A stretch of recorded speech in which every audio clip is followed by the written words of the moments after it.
I broke my back. What do you mean by that? My back is broken.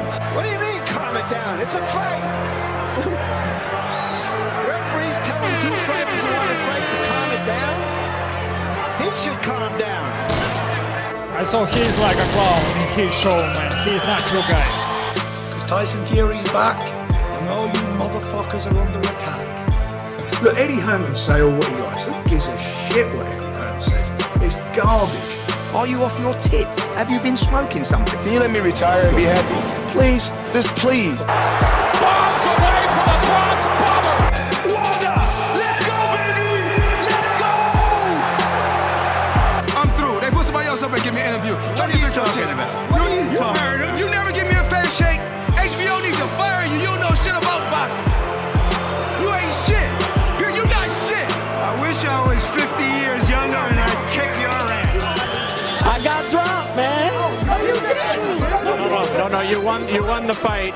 OMG. I am so excited. Any of you radio personalities think you want smoke? Call me Mr. Chimney. I want smoke. Yes. What is up, MCR family? Another daily edition of the show live on YouTube, obviously podcast form, iTunes, Spotify, radio, etc. I'm Matt, the Hipster Hunter, riding solo dolo. Rob's busy watching the Amir Khan fight, being a degenerate boxing fan, and doesn't want to be on the show.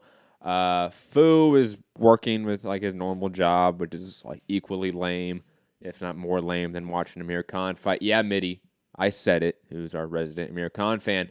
There's a lot to talk about today. We have Andy Ruiz refusing the rematch in the UK. A little bit shocking, but maybe not a legit refusal. Sergey Kovalev, Anthony Yarde. But when the show was made, it was the article written by Jake Donovan was the fact that it was confirmed by certain handlers for the event in Russia.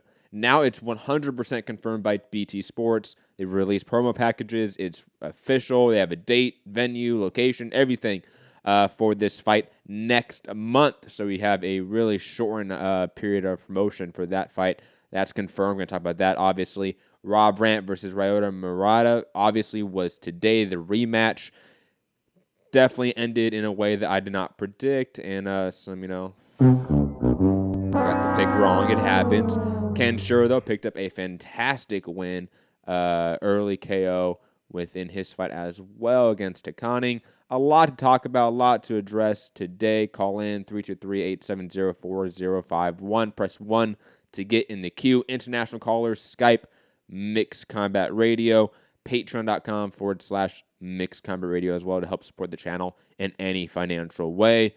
But like I said, we do have plenty of stuff to get to in terms of topics, in terms of just information to give you guys, because the Kovalev announcement alone is one that has a lot of ramifications from it, which I cannot wait to get into. And like I said, please call in because I'm solo dolo. I have no Rob here, no Fu, so I'm lonely here, guys. I need someone to talk some boxing with. So again, call in. Gary's somewhere out there. Call in, Gary. This is the perfect show to call in and just be a pseudo co-host with me. Anyways, digressing, let's talk about this Andy Ruiz news from Mike Coppinger. Andy Ruiz told TMZ Sports that he wants the rematch with Anthony Joshua in Mexico, LA, or New York. And if AJ doesn't agree to that demand, quote, "It doesn't matter because I'm the champion. I'm calling the shots. We are the A side." And Mike follows that up with Eddie Hearn tells The Athletic, Andy Ruiz is a stand-up guy. I have no doubt he will honor his contractual obligations, direct quote from Eddie Hearn. This from Mike Coppinger. As I outlined in this piece, Ruiz has no leverage because of the contract he signed for the first fight that included a rematch clause. Obviously, I'm of the mindset that, like,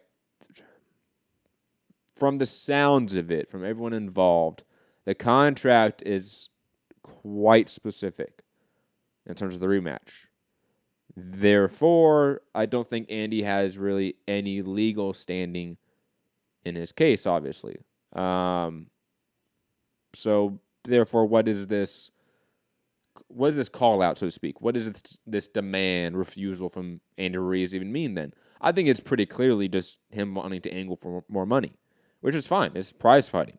You went and had the biggest upset of the year against one of the best fighters in the division. You kind of deserve to push your weight around in the negotiation table. Even if the contract is quite spelled out, why not get in the public and say some stuff? Why not? It can only help your case. It's not like AJ is going to be like, oh, look at Andy out there in the media talking shit. I'm not going to fight him now. That's not going to happen. So I think it's a smart ploy by Andy Ruiz. At the very worst, nothing happens from it. At the very best, he makes more money from it. Eddie Hearn swings the pot for him and his team and basically get them to be happy with the situation.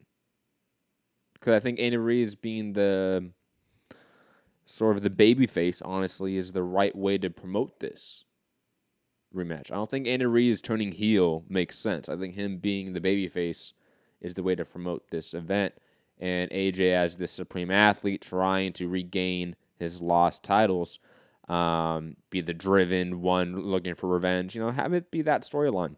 But Andy, give him the money, make him happy, because otherwise he's just going to be out in the media talking shit. And I feel like Eddie Hearn and team are trying to avoid that for some reason. But digressing, I do think there's nothing much from this. I think Andy Ruiz is just, quote, trolling in a way, but not really, because I do think there is a objective to what he is saying. It's not trying to get the fight in the U.S., though.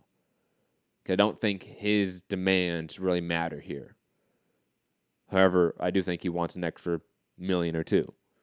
And this is the sort of way to do it in the negotiation table where your contract is sort of already spelled out. Moving on, though, Sergey Kovalev, Anthony Yarde, finally confirmed August 24th in, I'm not going to try to pronounce that name, in Russia. Jake Donovan was the first to report this, so kudos to Jake. And then BT Sports later confirmed it. And I got to admit, I'm not 100% surprised by this, because obviously we heard a lot from the media and a lot from people in the know that they were far off, Canelo and Kovalev, in terms of the negotiation, several seven figures off when it came down to it at the end. And on top of that, all parties involved on Yarde's side were saying, no, we're taking the fight with Sergey Kovalev. So it's not surprising. What is surprising is the date, that we only have about a month and some change before this fight. It feels like they're cutting it short. It is what it is in high-level boxing. We do have these occasions happen. However, I do think this is probably the best outcome, honestly, for all parties involved, because I didn't like a Canelo-Sergey Kovalev fight. I don't think it really served much purpose. I think it was in a long line of fights recently of guys moving up multiple weight classes to face one of the best guys in the division, if not the best guy in the division. And no matter how good they are, that is a bridge too far. Loma Rigo, Brooke, Triple G, obviously recently Mike Garcia, Earl Spence. So I didn't really want a Canelo-Sergey Kovalev fight. What I did want was Kovalev fighting Anthony Yarde. Fighting is mandatory, because why Anthony Yarde has talked that shit. He has worked, air quotes, worked himself up to this position. Have the fight. Let's see how good Anthony Yarde is. Sergey Kovalev just came off a fantastic, probably a career best performance in the rematch with Eddie Alvarez. I was okay with him fighting Anthony Yarde in a sort of still big money mandatory fight against a guy that has a lot of hype behind him. And again, I like the style matchup of these two guys. And also, I do like Canelo staying at 160 and facing those guys in that division, because why? Those are more intriguing matchups to me. They have more substance, to me, they're more realistic in terms of competitiveness, what to expect from the matchups. However, this is a monkey wrench in Canelo's plans. I don't think he really wanted to face Triple G. I don't think he really wanted to face Andrade. And honestly, those are probably the only names left for him if the stories of DAZN putting the foot down on Munguia not happening in September are true. However, I've been saying this since the beginning, especially when that news of Canelo's knee injury resurfacing. Canelo might take that September date off, have a minor like arthroscopic surgery on the knee.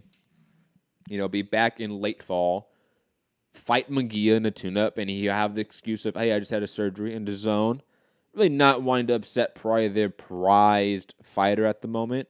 We'll let him do that. And we're going to get Triple G Andrade on that September date, a la HBO doing Triple G Finance Model Rose and to sort of save the Cinco de Mayo date.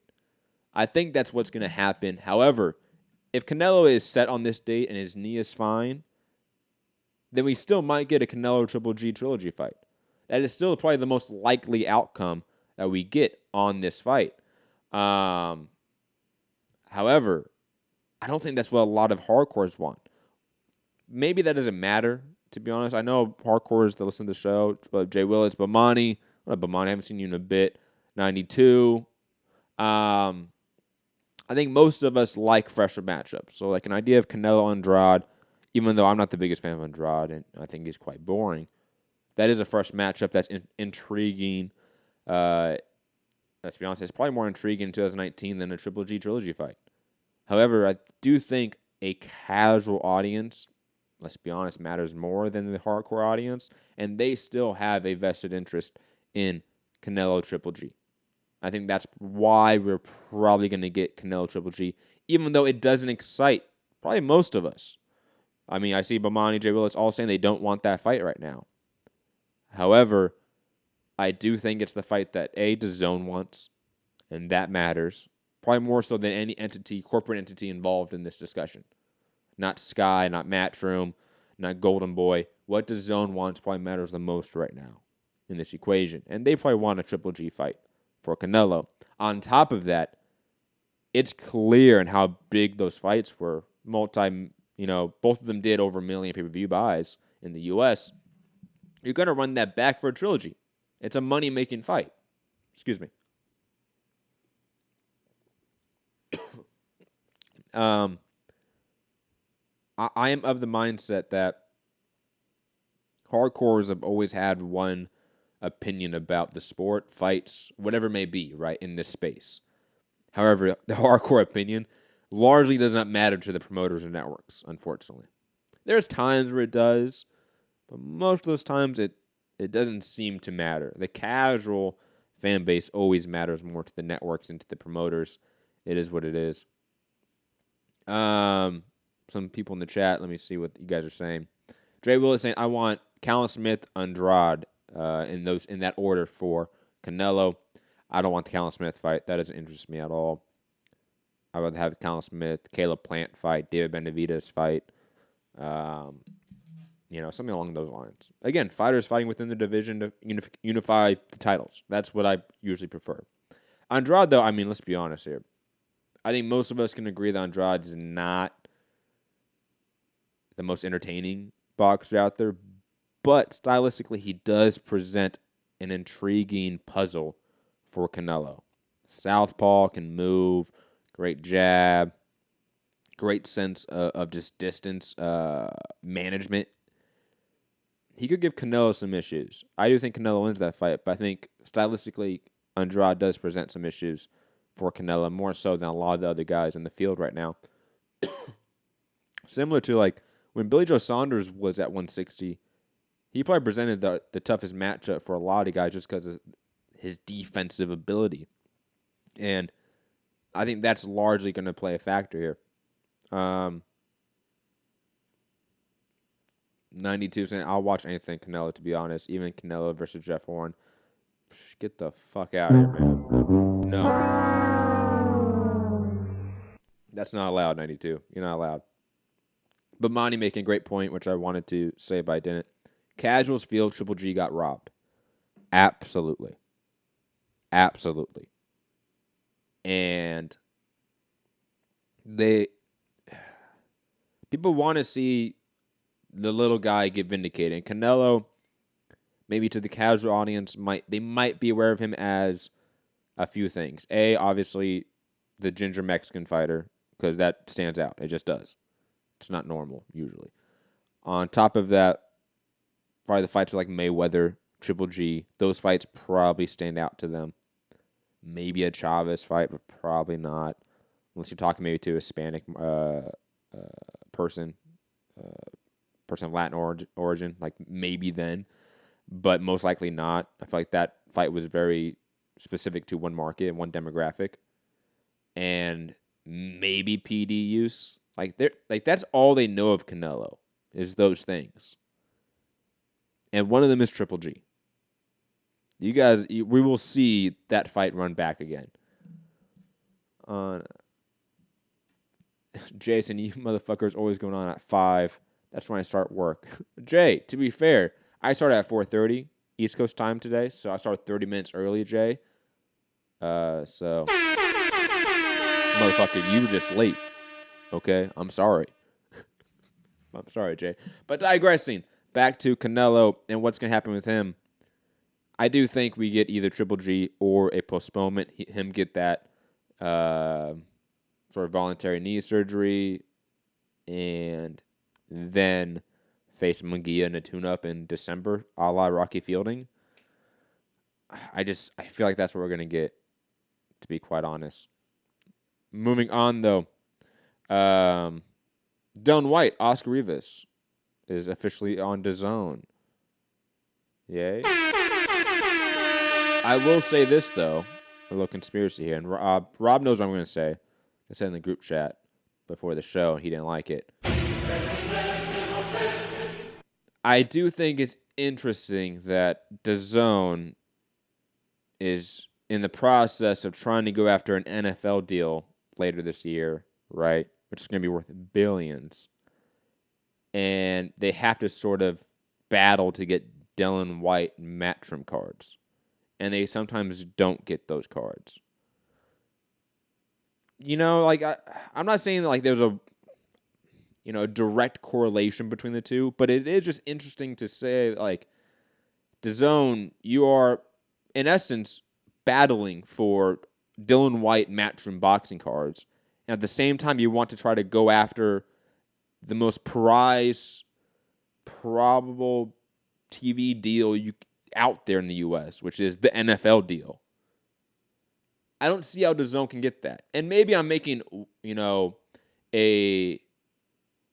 a connection there that is not needed, and that's possible. People in the chat, comment section, call in, whatever, let me know if I'm crazy on this. But it is curious that, again, we are seeing Rob saying there was no battle. What are you talking about? Rob, the fact that a Dylan White fight is maybe non-DAZN and at times isn't on DAZN when they are trying to go after the NFL, it is concerning, because if they are that powerful, why not just get every Dylan White card? Why not? Dylan White does numbers in the U.S. When he was on HBO Showtime, he did numbers, right? It's not like he didn't do numbers, guys. He does numbers online. The guy produces content. So if that's not an automatic, no, we're going to get him every time, because they haven't got him every time, Rob, it is concerning to think that, or to wonder, do they have sort of the leverage monetary power to go after the NFL when they can't even get down at Dylan White all the time? Just saying. But glad to see Dylan White, Oscar Rivas on DAZN, even though it probably would have been picked up by Showtime, ESPN, someone else. Let's be honest, it's Dylan White. He would have been picked up. Jay saying White does numbers. Yeah. For a UK fight, because he hasn't had fights in the US, right? He does fights in the UK.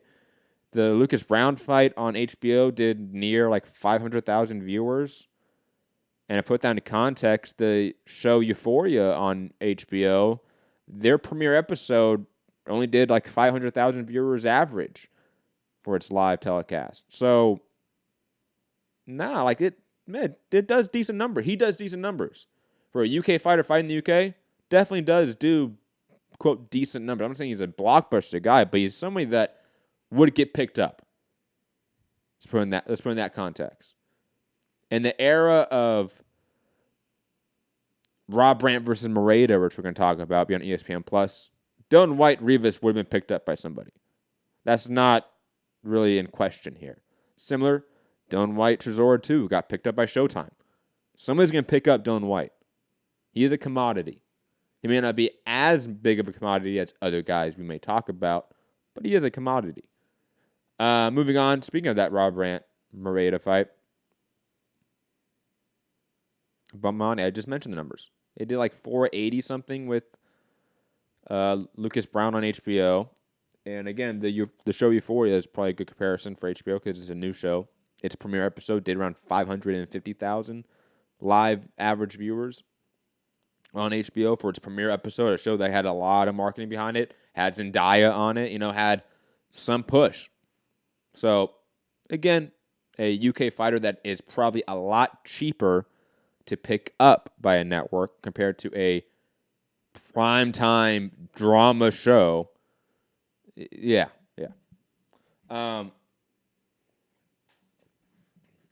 Jay saying Bob Arum said he's ready for Canelo. Speaking of Murata. Rob saying, what were the Showtime numbers? I don't think we ever found out the Showtime numbers, to be quite honest, which is kind of upsetting. Or, say, no one reported on the numbers. They're out there. Let's be honest. But I like how Rob's trying to bring down White here in the discussion. White does numbers here. Rob, support him. What are you doing here? He's a Matchroom guy. Get on page here. Get on topic. Moving on though, Brant Murata, Ken Shiro versus Jonathan Takaning. Two fights that I thought were going to be longer, more drawn out affairs. Were rather quick. Let's start with the co-main in my sense. I'm not going to talk about the Satoshi Shimizu card because I'll be honest, that fight wasn't really intriguing to me. And I know Shimizu had a good win in the amateurs against Isaac Dogbe, but I didn't that fight. Just was boring to me. He seemed really slow. I was not interested in him. Jay saying, Matt, you're going to miss Con Dib. Well, it's not televised in the U.S. The Zone, ESPN Plus, no one picked it up. No one did, which I will say, thank you for not picking it up. I don't want my money for the Zone or ESPN Plus being used for that bullshit. I'll watch it on Twitter clips and IG clips later. Let's be honest. But Ken Shiro, Jonathan Takaning, Ken Shiro, one of the best light flyweights in the world, maybe the best. I think he's ranked number 1 in MCR's rankings, our rankings, mixedcombatradio.com/rankings. And I'll be honest, I was kind of worried about him in this performance. To be fair, as a guy that I'm a fan of Ken Shiro. And you know me, if you watch my content, I'm always a big fan of Japanese boxers and just Japanese combat sports as a whole. I'm a little bit of a mark for it. I'll admit that. Ken Shiro looked frustrated at times. He looked like he was uncomfortable with Takaning's pressure in moments. And to the point where it was kind of concerning in a way.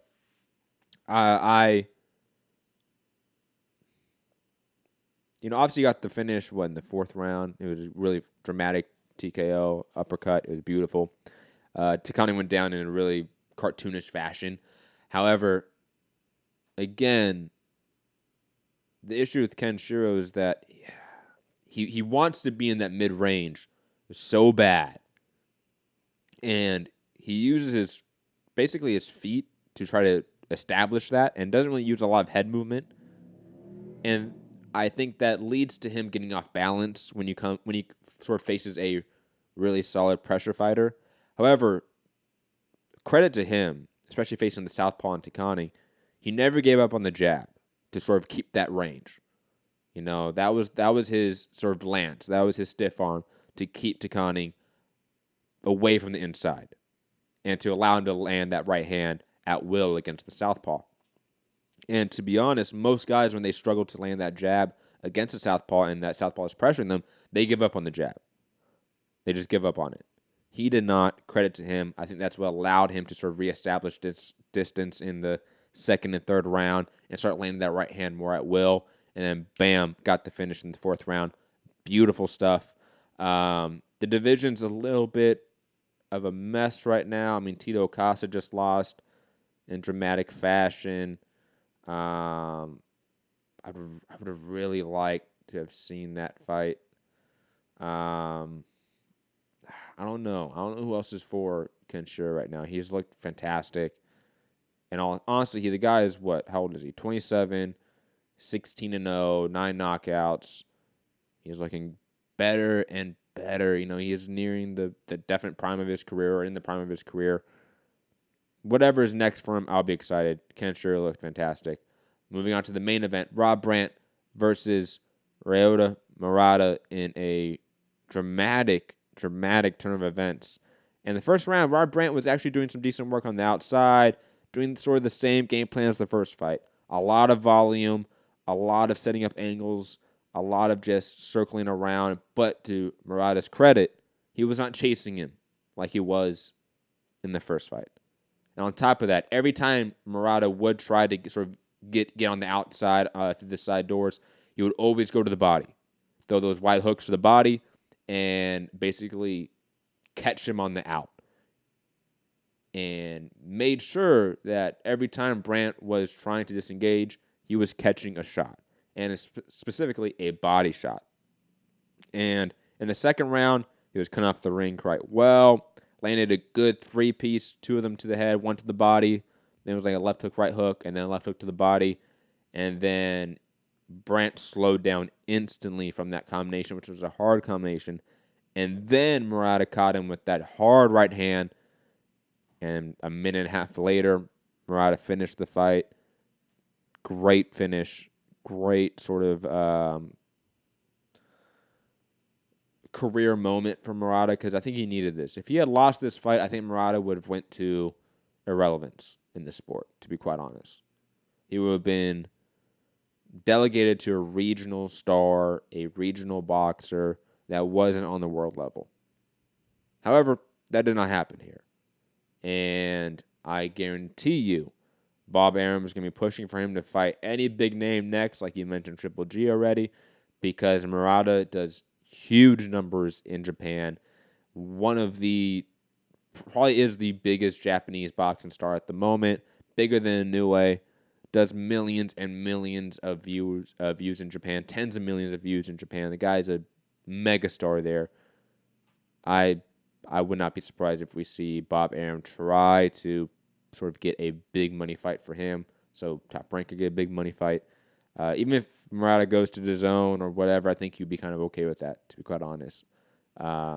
It's sort of a cash-out moment, get a big super mega millions fight for Murata, whether it's in Japan, whatever, against Canelo, Triple G, definitely going to happen soon. Rob adding, Brant missed that left hook, and bang, yeah, mistimed that shot. And Murata, to his credit, timed him perfectly with that right hand.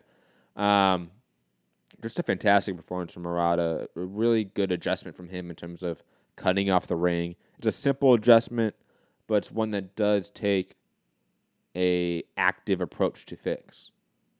Cutting off the ring is not something you do naturally. It just isn't. You have to sort of train to do that. And also, like, what's next for Rob Brant, who was honestly on his way towards probably bigger fights, to be quite honest. I'm curious to see where he goes. I'm curious to see if he goes and takes a couple tune-ups. Curious to see just the comeback trail, because that was a brutal sort of onslaught from Murata. And Jay is saying Brant going to be back. It's all good. Probably. But that was a significant loss. And on top of that, the Jürgen Bremer loss still comes to mind. But moving on. Do you have any callers? Go to Santiago. Santiago, what's up, man? Yo, what's up, man? I was completely surprised when I saw the news that Murata got the revenge in 2 rounds. That definitely took me by surprise, and I wish I would have stayed up just to watch that live. Especially because, like, seeing Rob Brant's performance in the first fight, it looked like it was his time. He looked good. There was no controversy about the decision or whatnot. It looked like it was going to be a repeat performance, if not maybe more to add to him as a fighter, you know? Like, I like Murata. You know, I've been following since he first made his pro debut and everything. So to see him come out, and for me, right, I know that Rob kind of compared him to like a poor man's version of Triple G. Actually, to me, kind of reminded me a little bit like a subtle version of Margarito, the way he would just come plowing forward, guard up. It didn't look good because it looked like he was getting hurt, but really, I thought that minus a few bruises here and there, he was actually guarding pretty well. And when he landed that straight right, it completely changed the story of the fight. Agreed. I think it was Mitty in our MCR group chat brought up a Jamal Charlo Murata fight, and God, I would love that matchup. That would be a slugfest, but that would be a tough fight for Jamal Charlo. Just saying. I think so too. And with a guy who has so far shown that in rematches he does do better, I think it'd be interesting to see how he performs the first time, and if he does lose, if Charlo gives him the rematch, how well he do the second time around, because he lost to Hassan and Dom by decision, gets the rematch, stops him in 7 rounds. Loses to Rob Brant, stops him in 2 rounds. Yep. What you want to talk about? So it'll be interesting to see. Well, obviously with the Kovalev Yarde news, it seems like at this point we're left to like either he takes someone at middleweight or he gets, I guess, the Callum Smith fight. Is there any news regarding that between Callum Smith and Billy Joe Saunders, or is it all just ho-hum at this point? No, I think they moved away from that. I think Billy Joe Saunders is nearing a fight with I forget. I remember seeing an article somewhere about Billy Joe Saunders moving away from that, obviously. And I think Callum Smith is moving away as well. That fight was never serious. All right. Well, I guess at this point, I wouldn't mind. It's only one weight class. He's already had one fight there with Rocky Fielding. Obviously, Callum Smith is no Rocky Fielding. I think it'd be a good fight for both guys. So, but I guess we'll see what happens because, we're already halfway through July, so September's not that far out of the way. I imagine that if he's going to do anything, it's going to be either by the end of the month or by the beginning of next month. Probably agree with that. And I'm not surprised. About Andy wanting to, shred his stuff. He's the champion now. He's got 3 of the 4 major belts. And at this point, it's kind of like, I get that probably based on the contract he did sign with Joshua and probably doesn't have as much leverage as most of us think he does. But at the end of the day, too, he is the guy who, took the shine away from their guy. And this is also the guy that basically came in on last-minute notice, too. So he's going to enjoy himself. I'm happy for him, and I definitely hope that he gets that extra bag because he's earned it. He's definitely earned it, and he deserves it. Agreed. I agree. It's Andy Ruiz. He had the biggest win in boxing in the last few years. He can go do his thing if he wants. Agreed. Well, that's pretty much all I do have to say. So if you have any questions regarding any of the other topics, feel free to shoot. Otherwise, that's my call, man. Everyone that's listening in, share, subscribe. Matt put this on, and we still got boxing to look forward to later tonight with the Showbox card. So let's show this guy some love because even Solo Dolo, he's still giving us some good content and news information. Thank you, Santi. Rob, you've joined me on your phone with an echo. Yes, I know you muted yourself. Can you try to fix that? Do you have headphones on? I haven't got any headphones with me. Oh, my God. It's better now. What's up, man? No, just watching the... give me the update. Card. Give me the live update of the Amir Khan card, please. At the moment, Rick Ross is on stage. Awesome. Got the crowd in the palm of his hand. Before that, we had Samuel Peter make his ring entrance. And probably 15 minutes later, they brought in Huey Fury because the MC in Jeddah was in the crowd doing a singing contest doing Baby Shark. See, you say that, and I still don't believe you. I'm telling you. That can't be true. Account. Check your Twitter account. Everybody's tweeting about it. Samuel Peters is in the ring. I think it was Dave Allen tweeted out. He said, I know they're saying Samuel Peters 38, but I'm not saying he's older, but he can't be anything younger than 47. And I said, well, he was 47 when he got in the ring, and he was 50 by the time Huey Fury got in the ring. Oh my God, it's a complete mess at the moment, this whole production. The fight, let me just talk you through the Samuel Peter fight. He was looking for, obviously, one big shot. he's completely out of shape. Huey Fury is just garbage. I cannot watch another Huey Fury fight. But Peters kept repeatedly hitting him low. He had a point taken off. Then he was like still trying to punch when the referee was breaking him up. By the end of the fight, the referee had a nosebleed. And then Peters, with I think a fake injury, decided to call it a day. And so Huey Fury got the win. Oh, and also Prince Patel lost like every round. Shout out to that. Yeah, I think I sent a second scorecard. He did actually get one round, I think, from one judge. Yep. And I think he got another scorecard where he got 2 rounds. Yeah, maybe, yeah. Yep. One, yeah. But Coogan is somewhere drinking the finest cognac, finest malt liquor you can ever find, a big giant cigar on like a nice leather chair, and laughing his ass off. Yeah. Going, I told you, people, he's a bum. He's a bum. But yeah, crazy.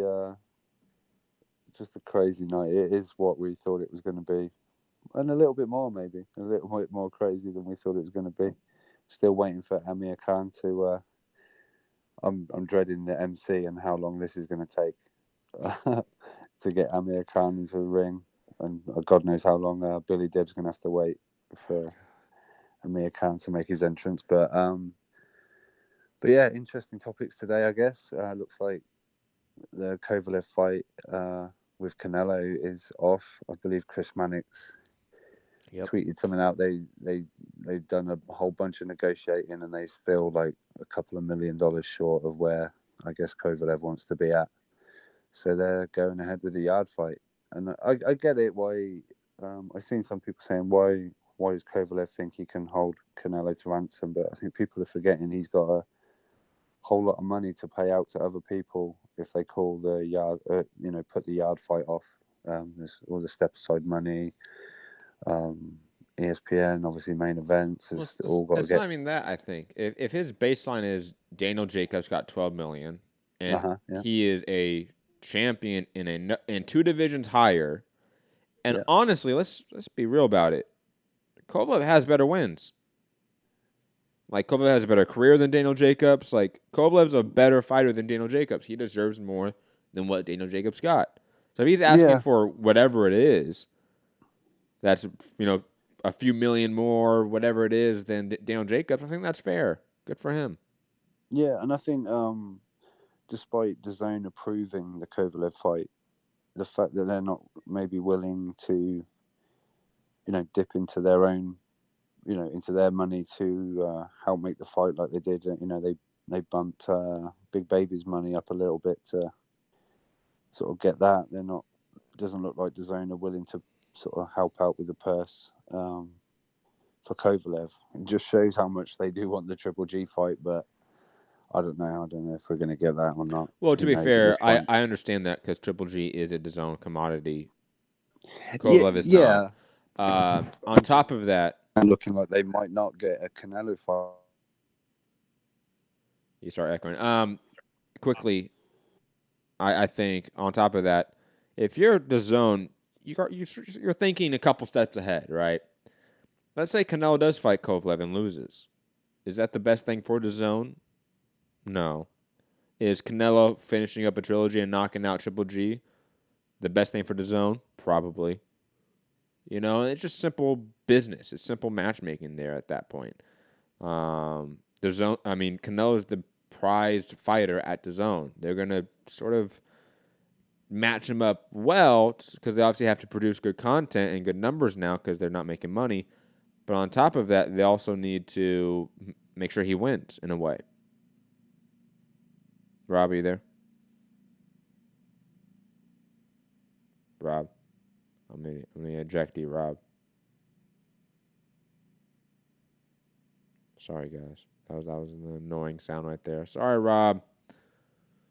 Anyways, guys, I'm gonna run out of here. It's just a quick show today. I know, I apologize. Everyone wants like 3-hour shows. But don't worry. Be back tomorrow? Tonight. Be back tonight. Tonight, yes, tonight. I am probably gonna make it free absolutely free. A Patreon show that will be free on the YouTube channel. Don't worry, guys. Trending now, which might be changing to a more broader channel. Rob saying it won't let me join. Yeah, because I kicked you out. Trending now. Stranger Things Season 3 breakdown review. Oh my god, guys. I've watched that season like twice already, and I'm so excited to talk about Stranger Things with Fu. So me and Fugatti would be back on tonight to talk about Stranger Things Season 3. Sorry, I know there's a Showtime card, but I don't really care to watch the Showtime card too much. And on top of that, I really care about talking about Stranger Things. So, what time tonight? Richard asking. Ooh, probably going to be like 7 or 8 p.m. my time. So UK time, that's early. That's early in the morning, to be honest. You guys might want to catch it when you wake up on Saturday, if you're in the UK. To be honest, it'll be on, I don't know, 4 a.m., 5 a.m. UK time. It'll be on a rough time for you guys. I do apologize because food's gonna get out. You know, it is how it is. No spoilers, Jay, till the show, and then we can talk all things spoilers because it's been like 2 weeks since the season came out. And yes, the funniest scene was Dustin and Susie. I was dying. However, guys, I'll be back later tonight. Have a good one. Peace.